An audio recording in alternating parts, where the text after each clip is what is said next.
अस्सलाम वालेकुम नाज़रीन, सियासत टीवी के प्राइम टाइम में आप सबका तहदील से इस्तकबाल है। मैं हूं फरजान अहमद। सबसे पहले पेश है प्राइम टाइम की हेडलाइंस। तेलंगाना काबीना और रियासती असम्बली कौंसिल का कल मंगल को होगा खुसूसी इजलास। तबक़ाती सर्वे रिपोर्ट पर काबीनी सब कमेटी सिफारिशात को काबीना में दी जाएगी मंजूरी। बल्दियाती इलेक्शन से कबल BC तहफ़्फ़ुज़ात को बढ़ाने के लिए असम्बली में बिल पेश करें। MLC और BRS लीडर कविता ने रेवंत रेड्डी हुकूमत से किया मुतालबा। मरकजी बजट में तेलंगाना के साथ नाइंसाफ़ी के खिलाफ प्रदेश कांग्रेस का मुसलसल दूसरे दिन एहतजाज। मोदी और निर्मला सीतारामन की तस्वीर को नजर आतिश किया गया। NDA और UPA बेरोजगारी से निपटने और नौजवानों के मसाइल हल करने में नाकाम रहे। कांग्रेस के साबिक़ सदर राहुल गांधी का लोकसभा में बयान। दिल्ली असम्बली इलेक्शन से कबल कांग्रेस जनरल सेक्रेटरी प्रियंका गांधी इंतखाबी मुहिम में मसरूफ। हल्का असम्बली जंगीपुरा के उम्मीदवार फराज सूरी के हक में चलाई मुहिम। मार्केट का किया दौरा। कांग्रेस, तृणमूल कांग्रेस, समाजवादी पार्टी और दीगर अपोजिशन जमातों के अरकान के राज्यसभा से वॉकआउट। महाकुंभ मेले के दौरान बद इंतजामी को लेकर एहतजाज। और इसराइली कैदियों का हमास के बेहतरीन सलूक पर इजहार तशक्कुर। इसराइल का जुल्म जारी। जनवरी के वक्त से अब तक मगरबी किनारे में 50 फ़लस्तीनी मुजाहिदीन को शहीद कर दिया गया। हेडलाइंस आपने देखी और पेश है खबरों की तफसीलात। शुरुआत करेंगे बड़ी खबरों से। तेलंगाना काबीना का खुसूसी इजलास कल 4 फरवरी को सुबह 10 बजे असम्बली कमेटी हॉल में मुनक़्क़िद होगा और इसी दिन 11 बजे कानून साज असम्बली कौंसिल का भी इजलास होगा। तबक़ाती सर्वे रिपोर्ट पर काबीनी सब कमेटी सिफारिशात को काबीना में मंजूरी दी जाएगी। रेवंत रेड्डी ने काबीना इजलास और असम्बली कौंसिल के इजलास की तारीख में तब्दीली की। काबीना में सर्वे और कमीशन रिपोर्ट को मंजूरी देते हुए असम्बली में पेश किया जाएगा। 11 बजे इजलास का आगाज़ होगा जिसमें सर्वे पर बहस होगी और चीफ मिनिस्टर रेवंत रेड्डी से मुकामी में BC तहफ़्फ़ुज़ात के तयन का भी ऐलान कर सकते हैं। सर्वे रिपोर्ट और असम्बली में मंजूरी के पेश नज़र चीफ मिनिस्टर ने अपना दिल्ली का दौरा भी मनसूख किया है। इस दौरान रियासती वज़ीर पूनम प्रभाकर ने आज ज़ात पात के सर्वे और कांग्रेस हुकूमत के मौक़िफ़ के हवाले से मीडिया को बयान दिया और दावा किया कि राहुल गांधी का वादा पूरा किया जा रहा है। राहुल जी का भारत जोड़ो यात्रा में पूरा कन्याकुमारी से कश्मीर तक जब चले तो देश की जनता का इच्छा था, बहुत सारे लोग इसमें इसकी जो सरकार है उसमें हिस्सेदारी नहीं है, सरकार का स्कीमों में हिस्सेदारी नहीं मिला। इसीलिए राहुल जी का एक उबल के बात आया है कि जितना आबादी उतना हिस्सेदारी बनाना ही बनाना है। उसके लिए बेसिक क्या होना है, क्या सर्वे होना चाहिए।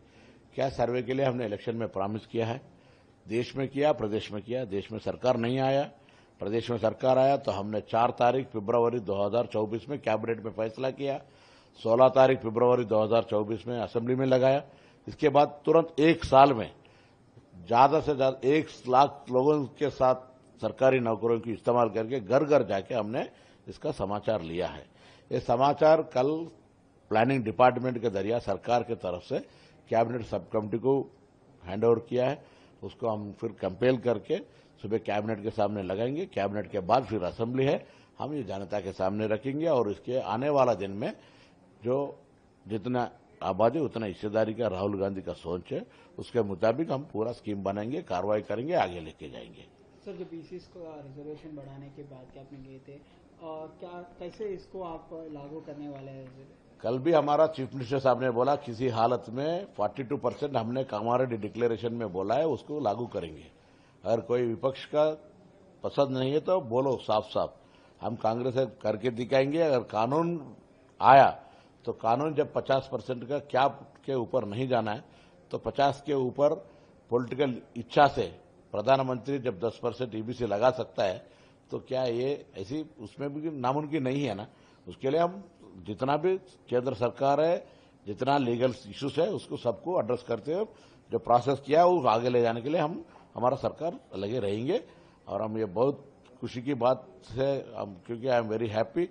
कब हम छात्र नेता था ये मांग करते थे, आज मंत्री होके यही बात को हम असेंबली में लगा के कानून बना रहे और ये हमारा राहुल गांधी का हमारा पार्टी का इच्छा है, ये बात है। तो सब जनता को हम खुशी का मुबारकबाद देता हूं और इसके लिए लड़े, बहुत साल से इंटेलेक्चुअल लड़े, BC रिजर्वेशन से लड़े, उसकी भी मैं मुबारकबाद। MLC और BRS लीडर के कविता ने मुतालबा किया कि बल्दियाती इलेक्शन से कबल BC के तहफ़्फ़ुज़ात को बढ़ाने के लिए असम्बली में बिल पेश किया जाए। उन्होंने कहा कि असम्बली में मुख्तसर बहस का कोई फ़ायदा नहीं है। उन्होंने इल्ज़ाम लगाया कि कांग्रेस हुकूमत BC तबक़ात के तय इतनी कम नज़र क्यों है। उन्होंने भी कहा कि आप आइन की कापी थामे मुल्क भर का सफ़र करते हैं और इस मामले पर पीछे क्यों हट रहे हैं। आइए देखते हैं कविता का ये बयान।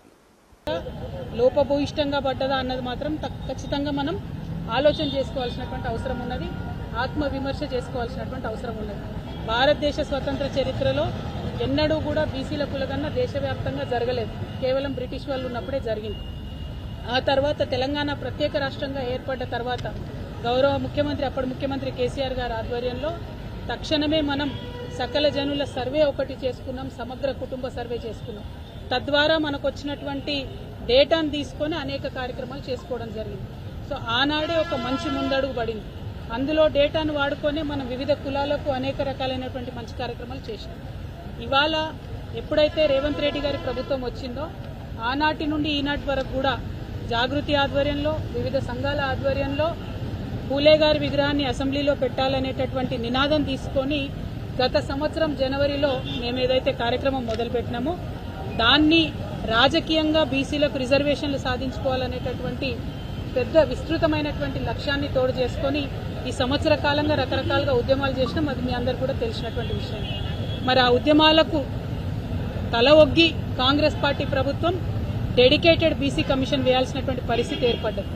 డెడికేటెడ్ బీసీ కమిషన్ ద్వారా లెక్కలు చేయాలి, ఎన్యూమరేషన్ చేయాలి అని మేమందరం కోరినా కూడా మా మాట పట్టించుకోకుండా ప్లానింగ్ కమిషన్ ద్వారానే ఇవాళ ప్లానింగ్ డిపార్ట్మెంట్ ద్వారా ప్రభుత్వం సర్వే చేయించడం జరిగింది. దానికి ప్రభుత్వం చెప్పినటువంటి సాకు ఏంటిది? ప్లానింగ్ డిపార్ట్మెంట్ దగ్గర మాత్రమే మనుషులు ఉన్నారు, మెన్ అండ్ మెషినరీ ఉన్నారు కాబట్టి ప్లానింగ్ డిపార్ట్మెంట్ నుంచి సర్వే చేసినామని చెప్పింది. ఓకే, వెల్కమ్ చేసినాం. కానీ ఆ సర్వే ఇవాళ ప్రతి ఒక్కరి మనసులలో ఉన్నటువంటి విషయం సరిగ్గా జరగలేదనేటటువంటి ఆలోచన ప్రతి ఒక్కరికి ఉన్నది. మీరు ఏ గ్రామంలో చూసినా ఏ పట్టణంలో చూసినా మా ఇంటికి రాలేదు అనేటటువంటి ఒక మాట. तेलंगाना में सर्वे की कामयाबी से तकमील और कल असम्बली में इसके तारुफ के मनसूबे को देखते हुए कांग्रेस में जश्न का माहौल देखा गया। ओबीसी सेल के ज़रिए तमाम तकरीबात मुनक़िद की जा रही है। गांधी भवन में जश्न मनाया गया। रविंद्र रेड्डी के हक़ में नारेबाजी हुई। इस प्रोग्राम में वज़ीर पूनम प्रभाकर और दीगर कई कांग्रेस कायदीन ने भी शिरकत की। मरकजी बजट में तेलंगाना के साथ नाइंसाफ़ी को लेकर कांग्रेस की जानिब से एहतजाज का सिलसिला जारी रहा। कांग्रेस कायदीन ने मरकजी हुकूमत पर सख्त तनक़ीदें की। कांग्रेस कारकुन ने बजट में तेलंगाना को नज़रअंदाज करने पर बतौर एहतजाज वज़ीर-ए-आज़म मोदी और मरकजी वज़ीर फ़ाइनांस निर्मला सीतारमन की अलामती पुतले नज़र आतिश किए। इससे ऐन क़बल तेलंगाना कांग्रेस सदर महेश कुमार गौड़ ने कहा था कि तेलंगाना में तरक्याती और फलाही स्कीमात के लिए मरकज़ को सियासी वाबस्तगी से बालातर होकर फ़ंड जारी करना चाहिए। उन्होंने कहा कि तेलंगाना से नाइंसाफ़ी के ख़िलाफ़ कांग्रेस जद्दोजहद जारी रखेगी और तेलंगाना को मरकजी फंड जारी करने तक जमहूरी अंदाज में एहतजाज का सिलसिला जारी रखेंगे। BRS लीडर महमूद अली ने मरकजी बजट में तेलंगाना से नाइंसाफ़ी और मुसलमानों और दीगर पसमानदा तबक़ात से इंसाफ न करने पर तनक़ीदें की। उन्होंने कहा कि तमाम मज़ाहिब का एहतराम करना और अक़लियतों समेत तमाम तबक़ात के लिए मुनासिब बजट जारी करना ज़रूरी है। आइए देखते हैं महमूद अली का ये रद्द-ए-अमल। हमारी फाइनेंस मिनिस्टर भूल गई कि मुसलमान भी यहाँ, अक़लियतें भी यहाँ रहते हैं।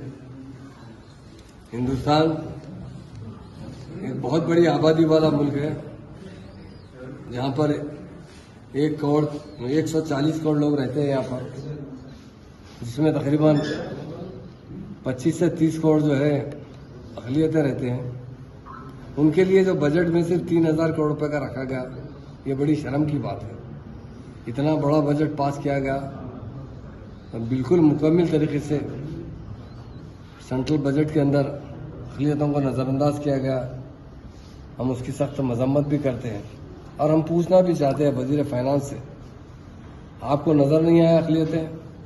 जहाँ पर इस मुल्क के अंदर 30% से ज़्यादा अक़लियतें रहते हैं, प्रॉपरली मुस्लिम सबसे ज़्यादा परसेंटेज में है, सिख है, ईसाई है, बुद्धिस्ट है, ये तमाम के लिए 3 करोड़ का बजट देना, 3000 करोड़ का बजट देना, ये बड़ी देखने पर, इस बजट को सोचने पर अफसोस भी होता है कि हिंदुस्तान में डेमोक्रेसी है, सारे लोगों के वोट लिए जाते हैं, मगर सारे लोगों को साथ इंसाफ नहीं किया जाता है। हम मोदी साहब से भी पूछते हैं बात, आप हिंदुस्तान के प्राइम मिनिस्टर हैं, आपके दो आंख है, आपको एक ही आंख से नजर आता है, दूसरी आंख भी कभी देखते हैं? हमारी आपसे गुजारिश है कि कम से कम 30,000 करोड़ का बजट होना चाहिए था। आप 3,000 करोड़ देकर बोल रहे हैं कि मैं अक़लियतों को खुशहाल देखना चाहता हूँ, तालीम याफ्ता देखना चाहता हूँ। आपके बातों में झोल नजर आता है, आप बोलते कुछ है करते कुछ है। हमारी पार्टी की तरफ से हम आपसे डिमांड करते हैं कि अक़लियतों का बजट में सुप्रीम कोर्ट ने बीआरएस के वर्किंग सदर KTR की दरख्वास्त को साबिक़ा दरख्वास्त के साथ मिलाते हुए दोनों दरख्वास्तों को इकजा किया और मुनहरिफ 7 MLAs को नाअहल करार देने की दोनों दरख्वास्तों पर समाअत को 10 फरवरी तक के लिए टाल दिया है। 10 फरवरी को इस मामले पर समाअत होगी। जस्टिस BR गवाई और जस्टिस विनोद चंद्रन पर मुश्तमिल बेंच ने KTR की दरख्वास्त पर समाअत की, जिसमें BRS छोड़कर कांग्रेस में शामिल होने वाले अरकान असम्बली को नाअहल करार देने का मुतालबा किया गया था। एशियन इंस्टीट्यूट ऑफ गैस्ट्रोएंटरोलॉजी अस्पताल के chairman doctor D Nageshwar Reddy को पद्म भूषण अवार्ड मिला, जिस पर रियासती वज़ीर कोमटिरेड्डी रेड्डी ने जवाब दिया। उन्होंने सताइश की और कहा कि पूरी तेलुगु आवाम के लिए ये फ़ख्र की अलामत है कि मरकज़ी हुकूमत ने एक रियासत के डॉक्टर को एजाज़ से नवाजा है। D नागेश्वर रेड्डी को तिब के शुबे में उनकी नुमाया खदमात के लिए ये अवार्ड हासिल हुआ। इस पर कोमटिरेड्डी वेंकट रेड्डी ने बयान जारी किया।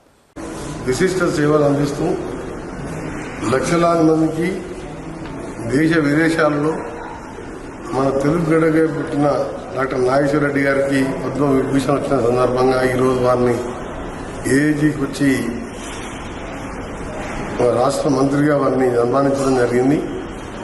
గతంలో పద్మశ్రీ అవార్డు 2002లో, ఆ తర్వాత పద్మభూషణ్, పద్మ విభూషణ్తో పాటు ఈరోజు ప్రపంచంలోనే గ్యాస్ట్రోఎంటరాలజీలో ఒక బెస్ట్ డాక్టర్గా లక్షలాది మందికి ప్రాణం వచ్చి దాంతోపాటు షుగర్ వ్యాధి కూడా మెడిసిన్ కనుక్కొని మరియు గ్యాస్ట్రోఎంటరాలజీలో నాగి అనే ఒక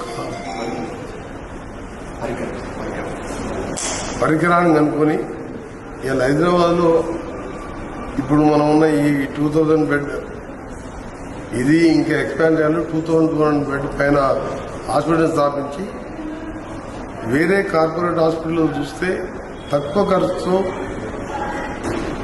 ఎంతో మందిని బతికిస్తూ మాకు క్వాలిటీ ట్రీట్మెంట్ ఇస్తూ రేట్స్ విషయంలో కూడా కార్పొరేట్ హాస్పిటల్ కంపేర్ చేస్తే ఇక్కడ తక్కువ ఉంటుంది.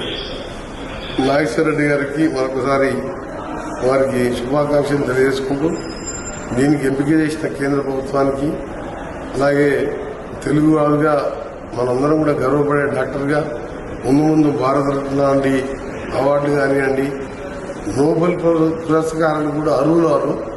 ఎందుకంటే ప్రపంచంలో వారంలో ఇక్కడ చేస్తూ దేశ విదేశాల్లో కూడా క్రిటికల్ ఆపరేషన్ చేయడంలో ప్యాంక్రియాస్ సంబంధించి కానీ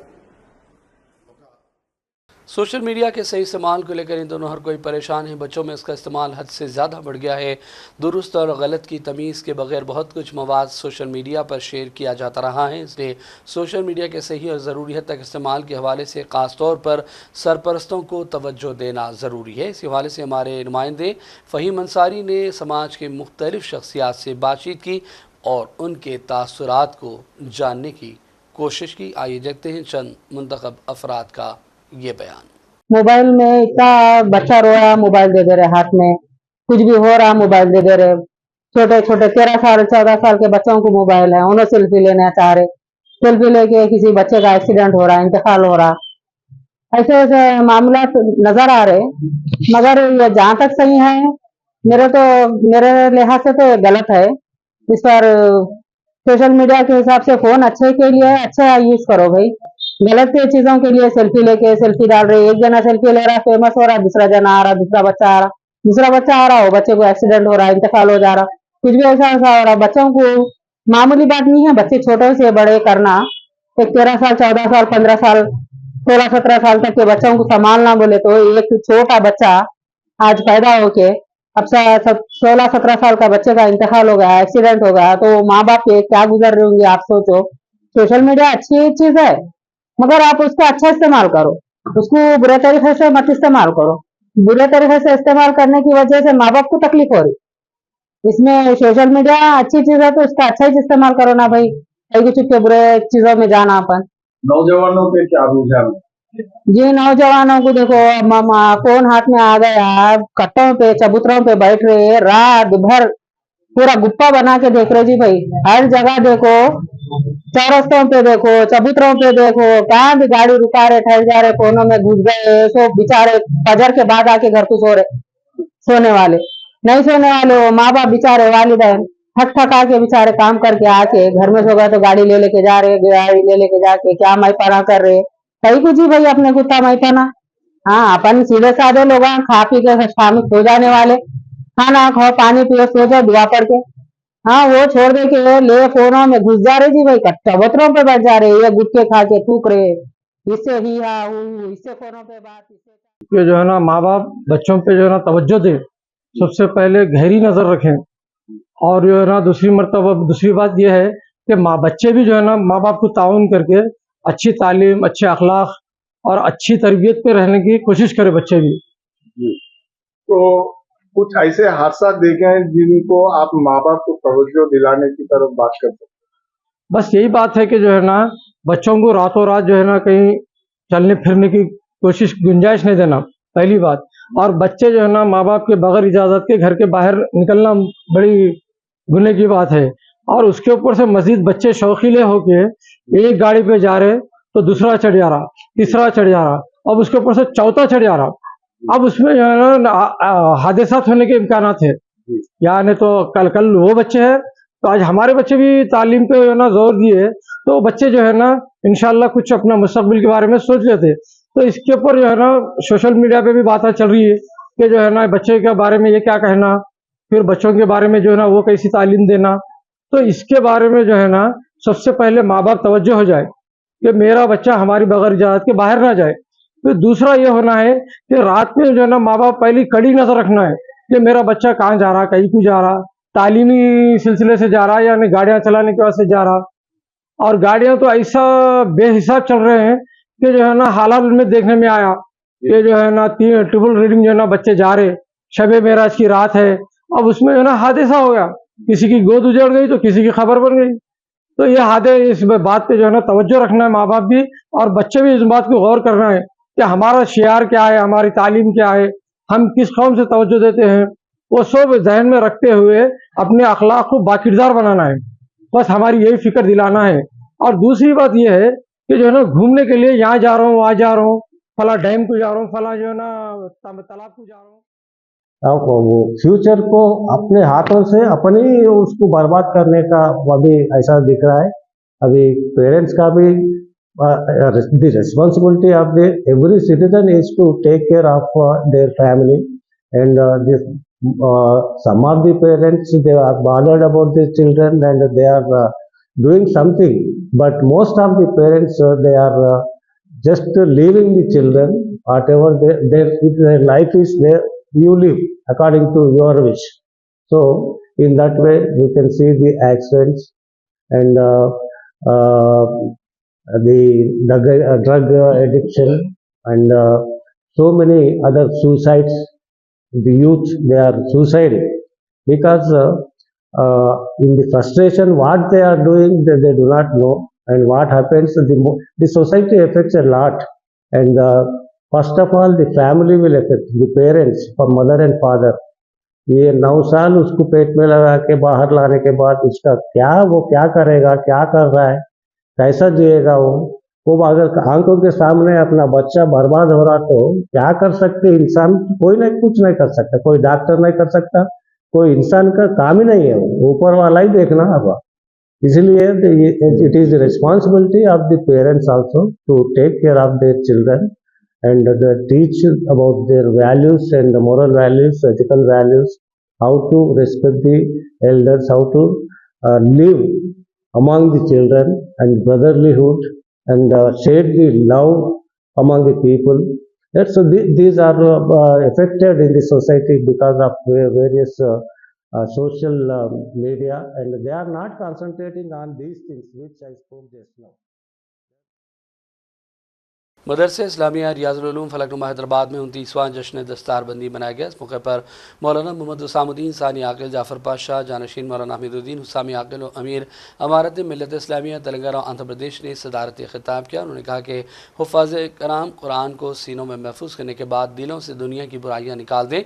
अगर वो आखिरत में वालिदैन की मग़फ़िरत का ज़रिया बनना चाहते हैं तो कसरत से कुरान की तिलावत करते रहें। इस मौके पर तलबा, असातिज़ा, वालिदैन और अवाम की बड़ी तादाद मौजूद थी, जिन्होंने इस बाबरकत मौके पर हुफ़ाज़ कराम की हौसला अफजाई की और कुरानी तालीमात पर अमल करने का अज़्म किया। और बढ़ते हैं चंद अहम कौमी और आलमी खबरों की जानिब। डॉलर के मुकाबले रुपये की कदर लगातार गिरती जा रही है। 3 फरवरी को शुरुआती कारोबार में डॉलर के मुकाबले रुपया 67 पैसे की गिरावट के साथ 87.29 रुपये फ़ी डॉलर की सबसे निचली सतह पर आ गया। अमरीकी सदर डोनाल्ड ट्रंप के जरिए कनाडा, मैक्सिको और चाइना पर टैरिफ लगाने से मुतल्लिक़ हुक्म पर दस्तखत के बाद वसी कारोबारी जंग के अंदेशों के बीच मुकामी करेंसी में ज़ोरदार गिरावट आई। इस दौरान कांग्रेस के साबिक़ सदर राहुल गांधी ने भी मईशत के हवाले से बयान दिया। उन्होंने मुल्क में बेरोज़गारी को लेकर भी तनकीद की और कहा कि एनडीए और यूपीए बेरोजगारी से निपटने में और नौजवानों के मसाइल हल करने में नाकाम साबित हुए। आइए देखते हैं राहुल का ये बयान। The future of this country is going to be decided by the young men and women of this country, the youth of this country. So I think anything we say has to be addressed to them, has to be spoken to them. The first thing in front of us, and this is something I'm sure the Prime Minister would accept and pretty much everybody in this room will accept, is that even though we have grown fast, we are growing slightly slower now, but we are still growing.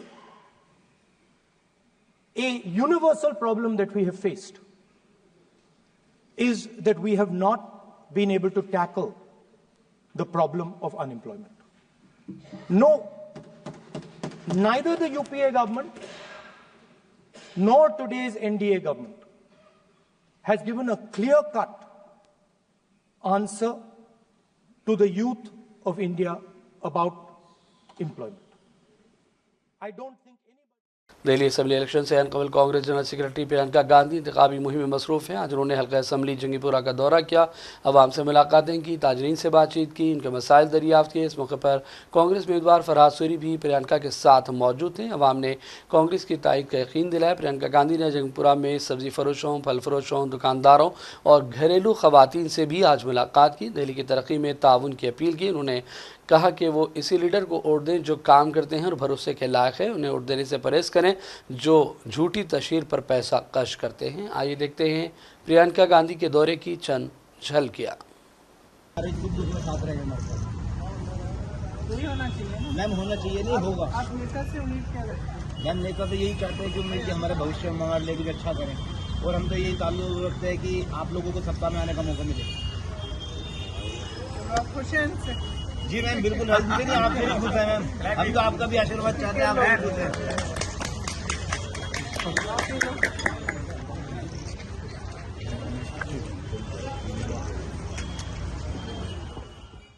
Congress, Trinamool, Samajwadi party और दीगर opposition जमातों के अरकान ने आज राज्यसभा में प्रयागराज में महाकुंभ के दौरान बंद इंतजामी का इल्ज़ाम लगाते हुए ऐवान की कार्रवाई से वॉकआउट कर दिया। सुबह जैसे ही चेयरमैन जगदीप धनखड़ ने कार्रवाई शुरू की तो कांग्रेस के प्रमोद तिवारी बोलने के लिए खड़े हुए। चेयरमैन ने उन्हें इजाज़त नहीं दी, लेकिन धनखड़ ने कहा कि कांग्रेस के लीडर प्रमोद तिवारी, दिग्विजय सिंह और दीगर चंद कायदीन ने महाकुंभ में बदनज़मी का हवाला देते हुए 267 के तहत नोटिस दिए हैं, जिन्हें मुस्तरद किया गया है। इसके बाद कांग्रेस और दीगर अपोजिशन पार्टियों के अरकान ने एहतजाज किया। इस दौरान चेयरमैन ने अरकान से कहा कि वो उनकी इजाज़त से उठाए गए मामले के तहत ही अपने बयान दें। अपोजिशन अरकान ऐवान में नारे लगाते रहे। इसको देखते हुए कांग्रेस और अपोजिशन अरकान ऐवान की कार्रवाई से बतौर एहतजाज वॉकआउट कर गए। बिहार कांग्रेस लेजिस्लेचर पार्टी के लीडर और एमएलए शकील अहमद खान के बेटे 18 साल अयान ने पटना में सरकारी रिहाइशगाह पर खुदकुशी की है। पुलिस पहुंच गई है, हक़ाइक़ को जमा किया जा रहा है। सेक्रेटरी डीएसपी ने खुदकुशी की तस्दीक की और कहा कि इस पूरे मामले की मुकम्मल जांच की जाएगी। और बात करेंगे फ़लस्तीन के हवाले से। इस्लामी तहरीक मुज़ाहमत हमास के अस्करी विंग अल-क़स्साम ब्रिगेड ने एक इसराइली कैदी की जानिब से लिखे गए शुक्रिया का मकतूब शाया किया, जिसे हफ्ते को ही रिहा किया गया था। इस मकतूब में उसने गज़ा पट्टी में 16 महीनों तक अपनी हिरासत के हवाले से बताया। 65 साल इसराइली कैदी केत सेगल को अल-क़स्साम ब्रिगेड ने कैदियों के तबादले के तहत रिहा किया। उसने लिखा कि जंग के बावजूद उसे खुराक, मशरूबात, अद्वियात और विटामिन भी दिए गए। फ़लस्तीनी मुजाहिदीन उनकी तबीयत नासाज होने पर डॉक्टर के पास भी ले गए। उसने अपनी तमाम ज़रूरतों को पूरा करने के लिए अल-क़स्साम का शुक्रिया अदा किया। दूसरी जानिब इसराइली फ़ौज का जुल्म आज भी जारी रहा। मकबूजा मगरबी किनारे में ऑपरेशन के दौरान जनीन पनागुज़ी कैम्प में 23 इमारतें ढा दी गईं, जबकि ख़ुद इसराइली फ़ौज ने दावा किया कि उसने जनवरी के वक्त से अब तक मगरबी किनारे में 50 फ़लस्तीनी मुजाहिदीन को शहीद किया। फ़लस्तीनी वज़ारत ख़ारजा ने जनीन में इसराइली फ़ौज की जानिब से इमारतों की तबाही की मज़म्मत की और इसे वहशियाना कार्रवाई करार दिया और वाक़यात से गाज़ा में जंगबंदी के मुआहदे को लेकर भी खतरात के बादल मंडला रहे हैं। शाम में आज एक कार बम धमाका हुआ, जिसमें कम से कम 15 अफराद की हिलाकत की इत्तला है, जबकि दर्जनों जख्मी भी हुए। एक कार बम धमाके के ज़रूरी कारकुनों का एक ग्रुप करीब ही गाड़ी में लेकर जा रही थी। इस हमले में 14 ख़वातीन और एक मर्द की हिलाकत हुई, जबकि 15 से ज़्यादा ख़वातीन शदीद जख्मी हुए हैं। ताहम बरतानिया में कायम जंगी निगरानी के इदारे the Syrian observatory for human rights ने कहा है कि धमाके में 18 ख़वातीन और एक मर्द की हलाकत हुई है। और अब आखिर में हेडलाइंस पर डालेंगे एक और नज़र। तेलंगाना काबीना और रियासती असम्बली कौंसिल का कल मंगल को होगा खुसूसी इजलास। तबक़ाती सर्वे रिपोर्ट पर काबीनी सब कमेटी सिफारिशात को काबीना में दी जाएगी मंजूरी। बल्दियाती इलेक्शन से कबल BC तहफ़्फ़ुज़ात को बढ़ाने के लिए असम्बली में बिल पेश करें। MLC और BRS लीडर कविता ने रेवंत रेड्डी हुकूमत से किया मुतालबा। मरकजी बजट में तेलंगाना के साथ नाइंसाफ़ी के खिलाफ प्रदेश कांग्रेस का मुसलसल दूसरे दिन एहतजाज। मोदी और निर्मला सीतारामन की तस्वीर को नजर आतिश किया गया। NDA और UPA बेरोजगारी से निपटने और नौजवानों के मसाइल हल करने में नाकाम रहे। कांग्रेस के साबिक़ सदर राहुल गांधी का लोकसभा में बयान। दिल्ली असम्बली इलेक्शन से कबल कांग्रेस जनरल सेक्रेटरी प्रियंका गांधी इंतखाबी मुहिम में मसरूफ। हल्का असम्बली जंगीपुरा के उम्मीदवार फराज सूरी के हक में चलाई मुहिम। मार्केट का किया दौरा। कांग्रेस, तृणमूल कांग्रेस, समाजवादी पार्टी और दीगर अपोजिशन जमातों के अरकान का राज्यसभा से वॉकआउट। महाकुंभ मेले के दौरान बद इंतजामी को लेकर एहतजाज। और इसराइली कैदियों का हमास के बेहतरीन सलूक पर इजहार तशक्कुर। इसराइल का जुल्म जारी। जनवरी के वक्त से अब तक मगरबी किनारे में 50 फ़लस्तीनी मुजाहिदीन को शहीद कर दिया गया। प्राइम टाइम का सिलसिला फ़िलहाल यही ख़त्म करते हैं। मोहम्मद फरजान अहमद को पूरी टीम के साथ इजाज़त दें। देखते रहिए सियासत TV। अल्लाह हाफ़िज़।